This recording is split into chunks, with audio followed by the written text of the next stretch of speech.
Thank you, Mr. Chair, and again to the witnesses, congratulate you for your nomination.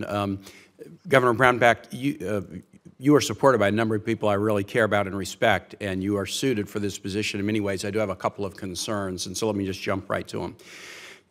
In 2015, you issued an executive order retracting an 8-year executive order in Kansas that provided protection in the state workforce against adverse employment action on the ground of sexual orientation. Describe why you did that.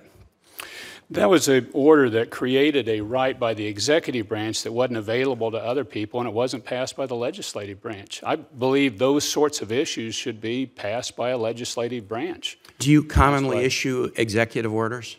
What's that? Do you commonly issue as governor executive orders? Some, but not and isn't a huge number. Isn't that kind of the point of an executive order? You issue an executive order on something that the legislature hasn't passed. If it was clearly in statute, you wouldn't need to issue an executive order. Yeah, but if this is a foundational issue that you were creating a right for state employees that wasn't available to the rest of the people in the state. And also, and was it bad to give state employees that right? I believe these sort of things ought to be passed by, they ought to be passed by the body. I'm one that feels like you ought to create and have the law pass itself. Can I ask you this? So that answers why we did that, why I did that. Is the governor of Kansas, as the governor, do you appoint cabinet secretaries? I do. Do you appoint agency heads? Most, not all, but I do. And do you take those appointments seriously, interview people to make sure they're competent, honest, that they can do the job well? To the best of my ability. Do you feel like you have high standards in the people that you appoint? Yes. Wouldn't it be appropriate in terms of setting a standard for your workforce, for your cabinet secretaries and agency heads, for you to say to them, I don't think you should discriminate against people on the grounds of their sexual orientation? If you're hiring for honesty, if you're hiring for competence, wouldn't that be an appropriate thing that the governor, as the chief of a state personnel operation, would want to know about leaders in state government? I think it would be a rational thing. I just don't think it's a right that the executive branch should create without the legislative branch. When I was governor, the first day I did an executive order that protected people in a variety of ways, including on the grounds of sexual orientation. First order I signed about 10 minutes after I was inaugurated in Williamsburg. And I had an attorney general who made the same point to me. He said, well, the legislature didn't do this. And I said, but I'm hiring agency heads and cabinet secretaries who are administering state government. And I think as the chief executive, one of the things I want to know about them is that they will not discriminate against employees. Can't you see that the retraction of an executive order like this that had been placed for 8 years sends a message that that is not a value, non-discrimination against folks on the grounds of sexual orientation? That's not a value that you share? I don't think it sends that message, and furthermore, as being the ambassador on religious freedom, I look forward to working with people, working with you, working with everybody, regardless of their ideas or views on how we can advance the agenda of religious freedom.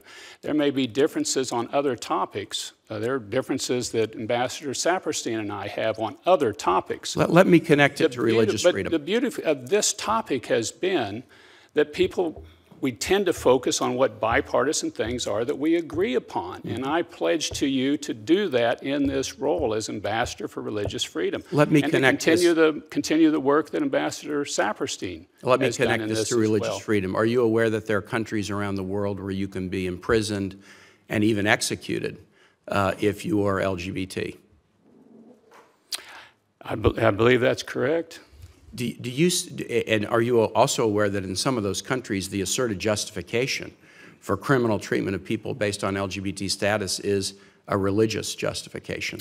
That's what's cited as the justification for the criminal punishment of people who are LGBT. Yeah. I had a lengthy conversation yesterday with Randy Berry, who worked with Ambassador Saperstein in the prior administration, who has Kansas roots, as you do some as well.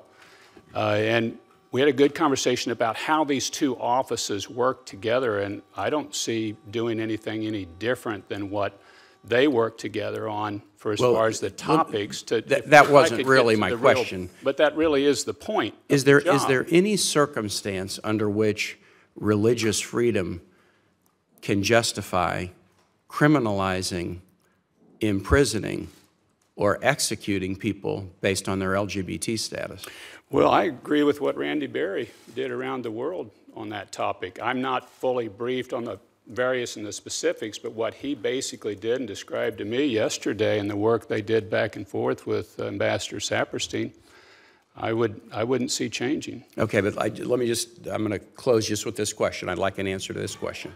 Is there any circumstance under which criminalizing, imprisoning, or executing somebody based on their LGBT status could be deemed acceptable because somebody asserts that they are religiously motivated in doing so? I don't know what that would be, in what circumstance, but I would continue the policies that have been done in the prior administration in working on these international issues.